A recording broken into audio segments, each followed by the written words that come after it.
maison comme je l'ai fait, hein. Ok? Mais quand même, ça allait chercher les sous où ils sont, hein. Et moi, je serais favorable d'ailleurs à une taxe sur le patrimoine, progressive, tout simplement. C'est de la citoyenneté, c'est la solidarité. Voilà. Je reviens donc à cette charmante Belgique, et vous suivez la flèche, impôt direct sur les revenus.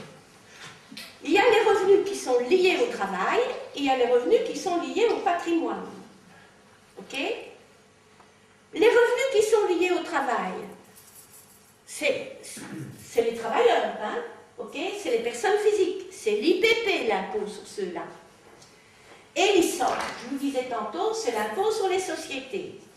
Ben, regardez déjà pourquoi les sociétés payent si peu.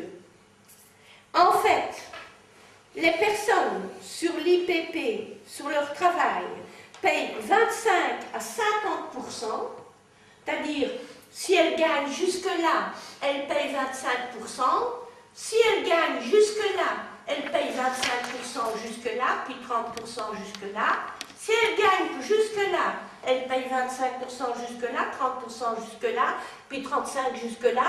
C'est ce qu'on appelle progressif par tranche. D'accord?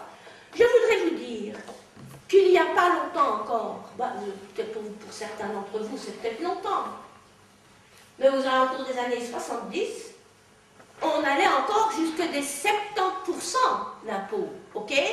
Celui qui gagnait vraiment bien, eh bien, il crachait vraiment bien, hein?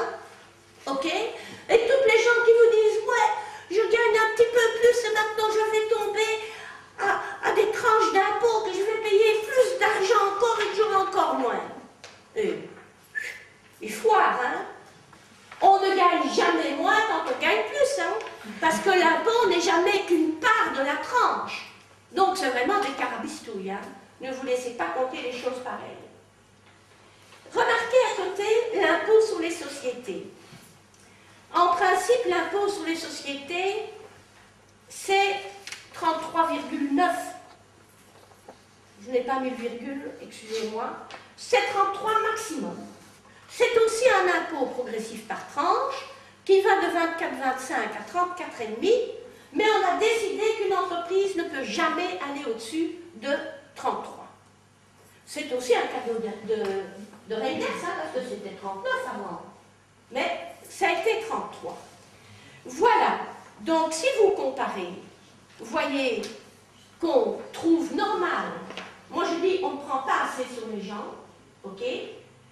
Mais, néanmoins, je ne trouve pas normal qu'on prenne plus sur les gens que sur les sociétés qui sont en train de ronfler, à faire des beaux bénéfices, etc., et dont les actions vont encore monter tout plein, d'accord? Surtout s'ils licencient. Ça va? Mais je reviens à mes sociétés. Alors, je vais vous dire quelque chose sur les sociétés. Je vais vous le lire, hein, je ne retiens pas tout par cœur. Hein. On a fait une enquête sur... vous allez la lire vous-même, hein, vous allez sur le site frèrealbert.be. Frère Albert, c'est Marco Vanès qui alimente le site, et Marco Vanès a un statut de cadre au ministère des Finances. Il a été faire un peu le fouille-merde, il le fait souvent, mais il nous donne des informations vraiment écrasantes. Les 50 sociétés les plus riches en Belgique, hein, les 50 entreprises les plus riches, eh bien, pour l'année 2010, puisqu'on est en 2011, les derniers chiffres c'est 2010, elles ont fait un bénéfice de 42,7 milliards. Ça va bien, hein, pour les 50, ok? Et quand on se dit qu'est-ce qu'elles ont payé comme impôt, accrochez-vous bien, elles ont payé comme impôt 0,2%, elles ont quand même donné une chutienne. Et attends, et lui, il a un petit job et voilà, il a un petit enseignant, début de carrière, il est déjà dans les tranches à 40%. Et les entreprises, sur combien?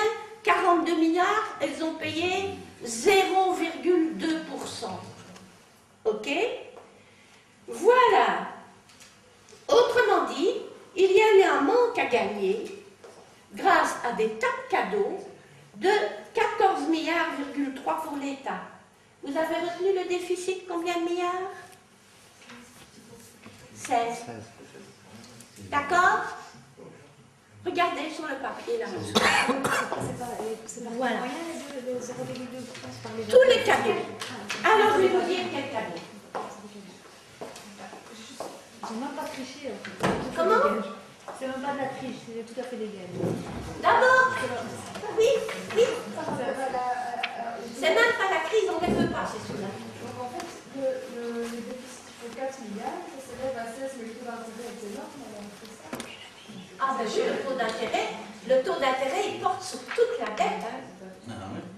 Ok. Et comme au bout de son calcul, l'État, quand il a fait son budget, il avait déjà plus de dépenses que de recettes, il devait déjà emprunter pour pouvoir payer ses dépenses.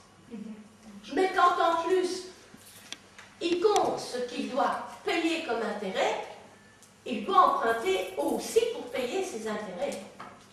Et ça, c'est vrai que c'est moche, hein?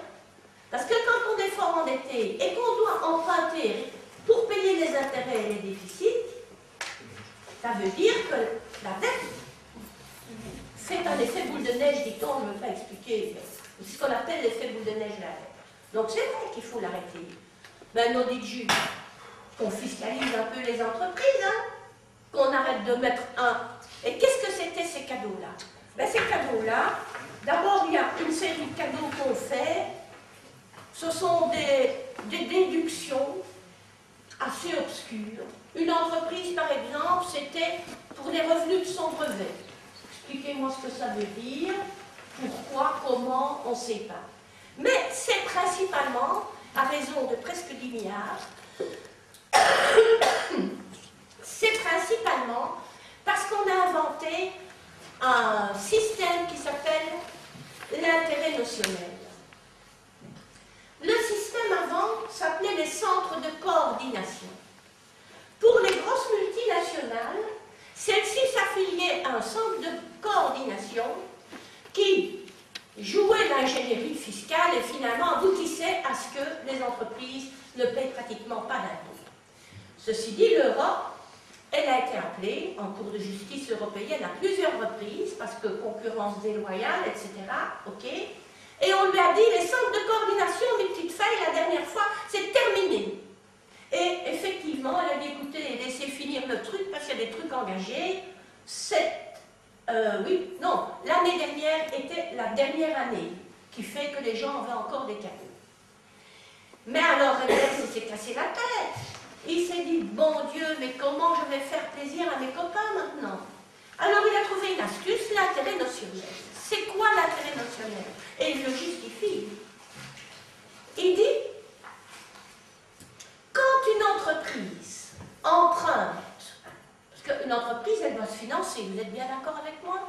Quand elle emprunte à un banquier, ou quand elle emprunte à lui, qui achète des obligations, l'entreprise doit payer un taux d'intérêt. Vous êtes bien d'accord avec moi? L'argent coûte. Eh bien, ce taux d'intérêt, quand l'entreprise fait sa déclaration fiscale, elle dit au fils, écoute mon petit coco, j'ai gagné 10, mais j'ai eu une charge de taux d'intérêt de 5, je dis n'importe quoi, ok? Donc, tu me mets des impôts sur 5 seulement.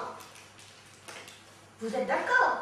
Toutes les charges. L'entreprise, elle dit, j'ai gagné autant, mais j'ai eu des charges d'électricité, j'ai eu des charges salariales. Elle dit aussi, j'ai eu des charges de taux d'intérêt. Elle ne se fait pas rembourser le crédit, bien sûr, mais ce que lui coûte le crédit. D'accord? Donc, si elle peut déduire de son bénéfice le taux d'intérêt, l'assiette fiscale, la base sur laquelle on applique l'impôt, elle se rétrécit. Tout le monde a bien compris? Eh bien, le cadeau maintenant des grosses entreprises, on leur dit, c'est pas juste. Toi, tu amènes du beau capital propre, tu n'as pas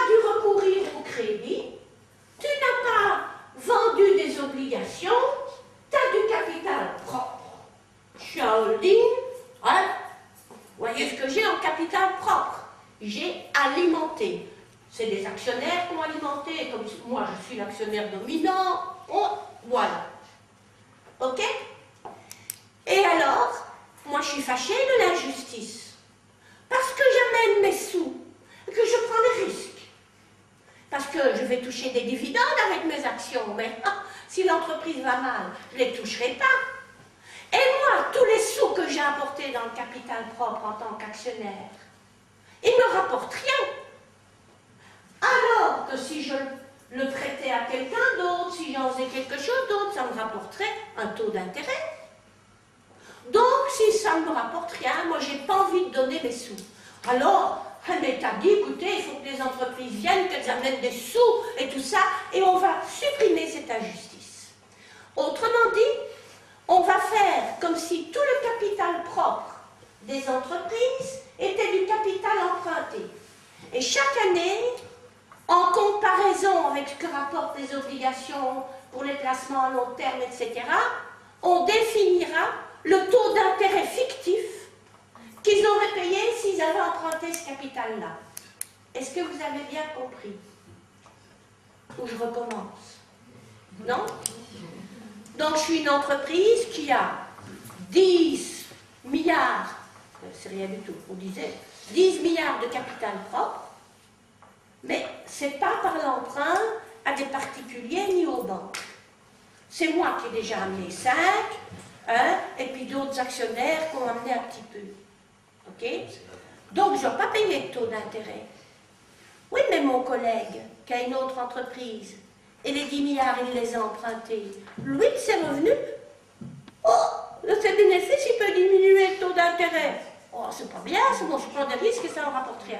Et donc, on a dit, ne pleurez plus les petites multinationales, les transnationales, vous allez diminuer un intérêt fictif de votre capital propre.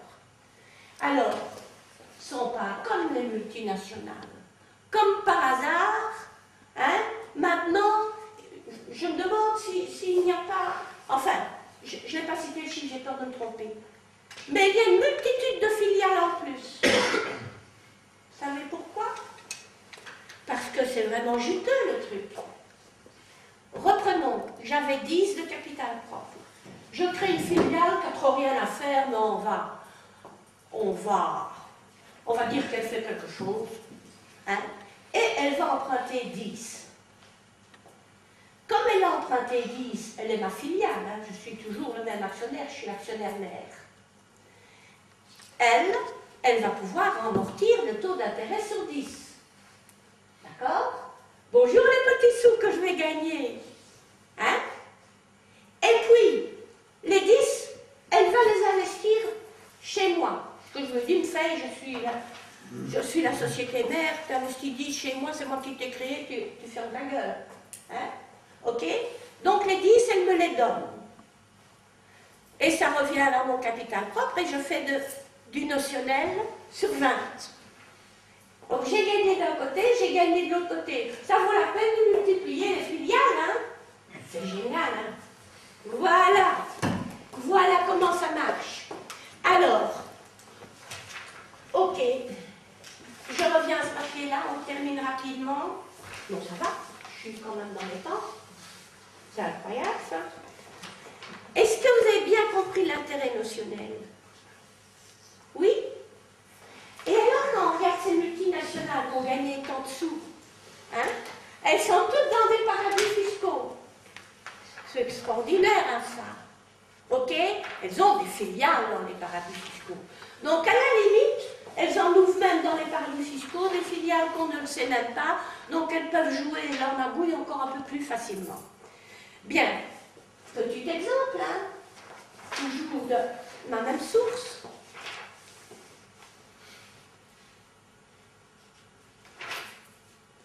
Où est-ce qu'ils sont?